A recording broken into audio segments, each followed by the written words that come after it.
अस्सलाम वालेकुम everyone. Dear students, Pakistan army की तरफ से पीएमए लॉन्ग कोर्स का प्रोग्राम अनाउंस हो गया है और आज की वीडियो में इसकी मुकम्मल इन्फॉर्मेशन शेयर करेंगे। और joinpakarmy.gov.pk जो कि इसकी ऑफिशियल वेबसाइट है, उस वेबसाइट के ऊपर आपको तमाम तर जो इनकी ऑनलाइन रजिस्ट्रेशन और प्रोग्राम की डिटेल से मुतालिक बताएंगे। लेकिन उससे कबल पीएमए लॉन्ग कोर्स से मुतालिक दो तीन बातें क्लियर कर दें, क्योंकि सबसे ज़्यादा जो स्टूडेंट्स की तरफ से सवाल पूछा जाता है उसमें ये कि इसमें कौन अप्लाई कर सकते हैं। तो इसमें जेंडर की अगर बात करें तो सिर्फ मेल कैंडिडेट्स के लिए प्रोग्राम होता है और इसमें फीमेल कैंडिडेट्स अप्लाई नहीं कर सकती। पीएमए लॉन्ग कोर्स का प्रोग्राम खास तौर पर सिर्फ मेल कैंडिडेट्स के लिए फिक्स किया गया है। इसके बाद अगर एजुकेशनल क्वालिफिकेशन की बात करें तो इसमें आप इंटरमीडिएट के बाद अप्लाई करते हैं। इंटरमीडिएट में आपने चाहे कुछ भी पढ़ा हो, यानी एफए किया है, एफएससी, आईकॉम, आईसीएस, कुछ भी है तो आप इसमें अप्लाई कर सकते हैं पीएमए लॉन्ग कोर्स के प्रोग्राम में। इसके अलावा अगर आपकी 14 ईयर एजुकेशन कंप्लीट है या आपने ग्रेजुएशन कंप्लीट की हुई है 16 ईयर्स ऑफ एजुकेशन के साथ, तो ऐसे केस में भी आप इस प्रोग्राम के लिए अप्लाई कर सकते हैं। फिर ये प्रोग्राम साल में 2 बार अनाउंस होता है। पहली बार ये अप्रैल मई के महीने में इसकी इंडक्शन होती है और दूसरी बार ये होती है अक्टूबर नवंबर के महीने में। तो अभी ये जो 151 वाला प्रोग्राम आया हुआ है, ये इसका बैच नंबर होता है। ये बैच नंबर 151 है पीएमए लॉन्ग कोर्स का, जिसकी रजिस्ट्रेशन जो है वो 6 नवंबर तक चलेगी। और पीएमए लॉन्ग कोर्स के थ्रू सिलेक्ट होने वाले कैंडिडेट्स पाकिस्तान आर्मी को सेकंड लेफ्टिनेंट के तौर पर ज्वाइन करते हैं और सेकंड लेफ्टिनेंट से ऑनवर्ड्स फिर पूरा एक करियर पाथ है कि जिसमें आपकी ग्रोथ होती है, आगे कैप्टन और फिर मेजर और मेजर से आगे कर्नल वगैरह। जैसे कि आप यहाँ देख सकते हैं कि सेकंड लेफ्टिनेंट के बाद लेफ्टिनेंट, फिर captain, major, lieutenant colonel, colonel, brigadier, major general, lieutenant general और जनरल तक रैंक जाते हैं। तो इसके बाद joinpakarmy.gov.pk ऑफिशियल वेबसाइट के होम पेज पर आएँ तो यहाँ आपको 151 पीएमए लॉन्ग कोर्स का प्रोग्राम मिल जाएगा और इसकी मुकम्मल तफसील दी गई है। कोर्स डिटेल्स के लिए यहाँ क्लिक करें। जो कैंडिडेट्स ऑनलाइन रजिस्ट्रेशन करना चाहते हैं तो इस लिंक से होगी और ऑनलाइन रजिस्ट्रेशन के बाद कैंडिडेट्स को अपनी एग्जाम स्लिप इस लिंक से डाउनलोड करनी होगी।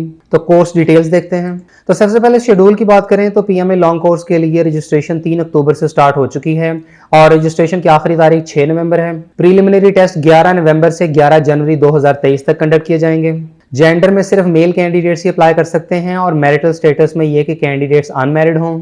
जबकि आर्म फोर्सेस के ऐसे पर्सनल जिनकी उम्र 20 साल से ज़्यादा है और अगर वो मैरिड भी हों तो भी अप्लाई कर सकते हैं। क्वालिफिकेशन में इंटरमीडिएट या इक्वलेंट, इसके अलावा ग्रेजुएट 2 ईयर्स, ग्रेजुएट 4 ईयर्स और सर्विंग आर्मी सोल्जर्स अप्लाई कर सकते हैं। और इंटरमीडिएट या इक्वलेंट से मुराद ये है कि ऐसे तमाम स्टूडेंट जिनकी 12 ईयर्स एजुकेशन कंप्लीट है तो वो इसके लिए अप्लाई कर सकते हैं। अब यहाँ डिप्लोमा होल्डर्स अक्सर स्टूडेंट्स पूछते हैं, तो आप लोगों के लिए भी डेफिनेटली अपॉर्चुनिटी है, क्योंकि इंटरमीडिएट और इक्वलेंट से मुराद ये है कि तमाम तरह के स्टूडेंट जिनकी 12 ईयर्स एजुकेशन कंप्लीट है, जिन्होंने इंटरमीडिएट कर लिया हुआ है, तो वो पीएमए लॉन्ग कोर्स के प्रोग्राम में अप्लाई करने के लिए अहल हैं। इसके बाद फिजिकल स्टैंडर्ड्स की बात करें तो minimum height 5 feet 4 inches required है, जो कि 162.5 सेंटीमीटर्स बनती है और वेट बॉडी मास इंडेक्स के मुताबिक होना चाहिए। नेशनैलिटी पाकिस्तानी, इसके अलावा आज़ाद जम्मू एंड कश्मीर और गिलगित बल्तिस्तान के डोमिसाइल होल्डर्स कैंडिडेट्स भी अप्लाई कर सकते हैं। और अगर किसी कैंडिडेट की डुअल नेशनैलिटी हो तो फाइनल सिलेक्शन के बाद कैंडिडेट्स को पाकिस्तानी के अलावा दूसरी नेशनैलिटी सरेंडर करनी होगी। इसके बाद एलिजिबिलिटी कंडीशंस में क्वालिफिकेशन की बात करें तो इंटरमीडिएट या इक्वलेंट की बुनियाद पर अप्लाई किया जा सकता है और ऐसे केस में कैंडिडेट्स की एज लिमिट 17 से 22 साल के दरमियान हो और कैंडिडेट्स की उम्र का तयन 1 मई 2023 के मुताबिक किया जाएगा। यानी कैंडिडेट्स अपनी उम्र 1 मई 2023 के मुताबिक कैलकुलेट करें और देखें कि क्या उनकी उम्र 17 से 22 साल के दरमियान बन रही है, तो ही वो अप्लाई कर सकते हैं। ताहम अपर और लोअर एज लिमिट में 3 माह तक की रिलैक्सेशन दी जा सकती है। इसके बाद कैंडिडेट जिन्होंने 2 साल ग्रेजुएशन कंप्लीट की है, इसके अलावा सर्विंग पाकिस्तान नेवी और पाकिस्तान एयरफोर्स के पर्सनल के लिए एज लिमिट 17 से 23 साल है। 4 इयर्स की ग्रेजुएशन कंप्लीट करने वाले कैंडिडेट्स भी अप्लाई कर सकते हैं जिन्होंने BS, BA honours, BBA, BPA etcetera किया हो और उम्र 17 से 24 साल के दरमियान होनी चाहिए। ताहम ऐसे कैंडिडेट्स को किसी किस्म की एज में रिलैक्सेशन नहीं दी जाएगी। और सर्विंग आर्मी सोल्जर्स भी अप्लाई कर सकते हैं जिनकी उम्र 17 से 25 साल के दरमियान हो, एज रिलैक्सेशन नहीं दी जाएगी। इसके बाद एकेडमिक प्री रिक्विजिट्स की बात करें तो एफए, एफएससी या इक्वलेंट में कैंडिडेट्स के मिनिमम 55% मार्क्स होने लाजमी हैं। ताहम ऐसे कैंडिडेट जो ग्रेजुएशन की बुनियाद पर अप्लाई करते हैं और उनके BA, BSc, BA, BSc honours और बीपीए, बीपीए एटसेट्रा में मिनिमम 60% मार्क्स हों तो ऐसे कैंडिडेट्स एफए, एफएससी में मिनिमम 50% मार्क्स के साथ भी पीएमए लॉन्ग कोर्स के प्रोग्राम में अप्लाई कर सकते हैं। यानी जो कैंडिडेट्स तो सिर्फ एफए, एफएससी की बुनियाद पर अप्लाई करेंगे तो उनके केस में तो मिनिमम मार्क्स की रिक्वायरमेंट 55% ही है, लेकिन ग्रेजुएशन के केस में कैंडिडेट्स को इंटरमीडिएट के मार्क्स में 5% की रिलैक्सेशन दी जा रही है।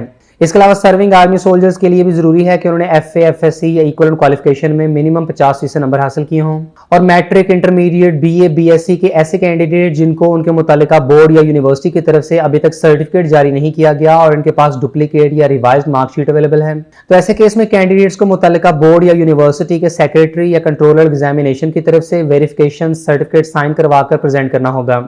ए लेवल्स के कैंडिडेट्स भी अप्लाई कर सकते हैं। ऐसे केस में कैंडिडेट्स का एग्रीगेट मिनिमम 55% मार्क्स के साथ होना चाहिए और ए लेवल्स के स्टूडेंट्स को inter board committee of chairman की तरफ से इक्विवेलेंट सर्टिफिकेट भी तैयार करवाना होगा।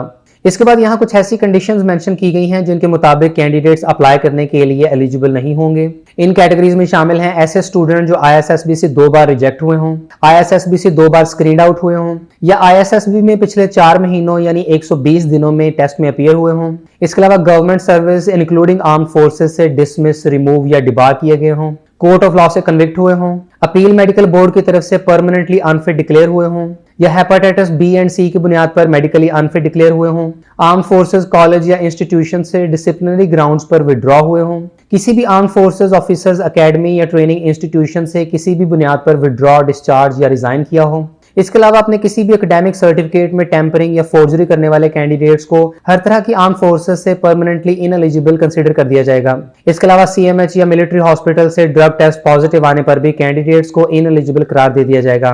इसके अलावा यहाँ एक इंपॉर्टेंट नोट भी दिया गया है कि ISSB का सिलेक्शन सिस्टम कुछ इस तरीके से तरतीब दिया गया है कि किसी भी कैंडिडेट के नेचुरल ऑफिसर पोटेंशियल को असेस किया जाता है और जो कैंडिडेट्स ISSB की तैयारी के लिए किसी प्राइवेट कोचिंग इंस्टीट्यूशन को ज्वाइन करते हैं तो ये उनकी परफॉर्मेंस के ऊपर बुरा असर डालती है।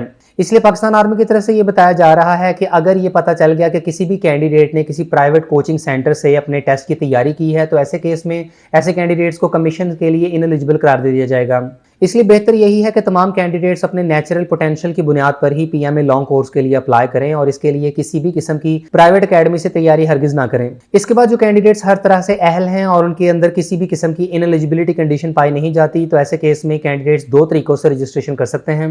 पहला तरीका इंटरनेट के थ्रू ऑनलाइन रजिस्ट्रेशन का है, जिसके लिए कैंडिडेट joinpakarmy.gov.pk की ऑफिशियल वेबसाइट के होम पेज से ऑनलाइन रजिस्ट्रेशन कर सकते हैं और ऐसे केस में कैंडिडेट्स को प्रीलिमिनरी टेस्ट से मुताल्लिक डेट और टाइम के बारे में ईमेल के थ्रू बता दिया जाएगा और चूंकि इनिशियल टेस्ट कंप्यूटर बेस्ड होते हैं इसलिए कैंडिडेट्स के पास कंप्यूटर का वर्किंग नॉलेज होना चाहिए।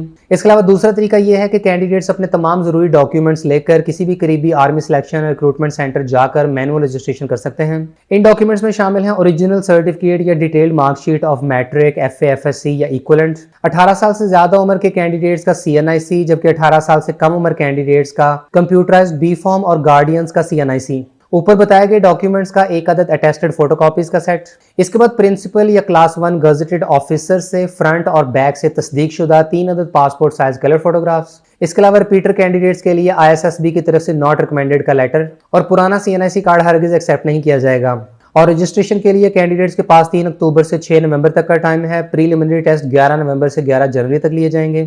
इसके अलावा ऐसे कैंडिडेट जिन्होंने TCC यानी टेक्निकल कैडेट कोर्स के प्रोग्राम के लिए अप्लाई किया था तो चाहे तो वो ISSB के प्रोसेस से गुजर चुके हैं या नहीं, दोनों केसेस में इन कैंडिडेट्स को रिपीटर कैंडिडेट ही कंसीडर किया जाएगा और रिपीटर कैंडिडेट्स को अपने मुताल्लिका आर्मी सिलेक्शन रिक्रूटमेंट सेंटर में 6 से 15 नवंबर के दरमियान प्रीलिमिनरी टेस्ट के लिए अपीयर होना होगा।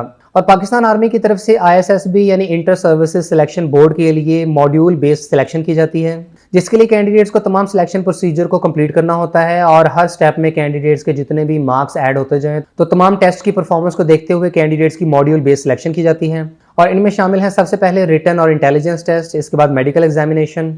जो कैंडिडेट्स मेडिकल एग्जामिनेशन क्वालिफाई कर लेते हैं तो इसके बाद फिजिकल टेस्ट होता है और इसके बाद प्रीलिमिनरी सिलेक्शन बोर्ड की तरफ से इंटरव्यू। और तमाम कैंडिडेट्स का written intelligence test multiple choice questions यानी MCQs पर मुश्तमिल होता है और इसमें सिर्फ इंग्लिश, मैथमेटिक्स, पाकिस्तान स्टडीज, इस्लामियात और जनरल नॉलेज के MCQs पूछे जाते हैं। यानी इस तरह के सब्जेक्ट्स हैं जो हर तरह की कैटेगरी के स्टूडेंट्स पढ़ते हैं, इसमें कोई भी साइंस का सब्जेक्ट शामिल नहीं होता।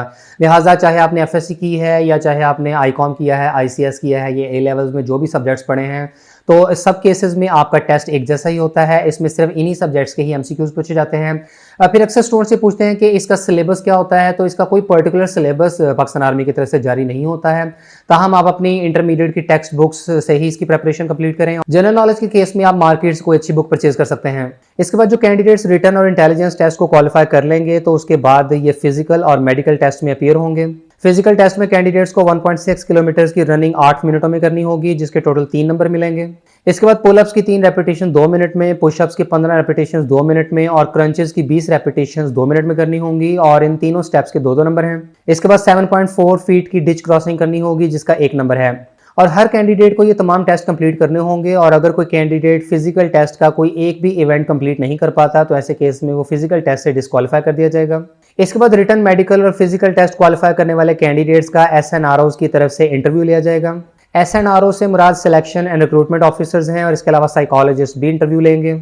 इंटरव्यू से पहले हर कैंडिडेट को इंग्लिश और उर्दू में 10 लाइनों पर मुश्तमिल एक मजमून लिखना होगा और इंग्लिश और उर्दू में ऐसे लिखने के लिए इंटरव्यू से कबल कैंडिडेट्स को प्लेन पेपर प्रोवाइड किया जाएगा। इंटरव्यूअर्स की तरफ से तमाम कैंडिडेट्स को इंटरव्यू के 20 में से नंबर दिए जाएंगे और इंटरव्यू के पासिंग मार्क्स 12 होंगे। 12 से कम मार्क्स लेने वाले कैंडिडेट्स को इंटरव्यू में फेल तस्वर किया जाएगा। और इंटरव्यू के दौरान कैंडिडेट्स के जिन एरियाज को जज किया जाएगा उनमें शामिल हैं expression and confidence in English and Urdu, current affair से मुतालिक एडुकेट नॉलेज, इसके अलावा जियो और पाकिस्तान स्टडी से मुतालिक knowledge, overall outlook, extracurricular activities बशमूल स्पोर्ट्स एंड हॉबीज। इसके अलावा कैंडिडेट का कोई और एक्सपेक्ट भी जांचा जा सकता है और तमाम कैंडिडेट्स के इंटरव्यूज को CCTV के थ्रू रिकॉर्ड किया जाएगा। इसके बाद आर्मी सिलेक्शन रिक्रूटमेंट सेंटर की तरफ से तमाम कैंडिडेट्स के फिजिकल टेस्ट और इंटरव्यू के मार्क्स को मॉड्यूल में ऐड किया जाएगा। इसके बाद कैंडिडेट्स ISSB के प्रोसेस से गुजरेंगे और ISSB रिकमेंडेड कैंडिडेट्स किसी भी करीबी कंबाइंड मिलिट्री हॉस्पिटल से डिटेल मेडिकल एग्जामिनेशन करवाएंगे और कैंडिडेट्स के ओवरऑल परफॉर्मेंस को देखते हुए फाइनल सिलेक्शन GSQ की तरफ से की जाएगी।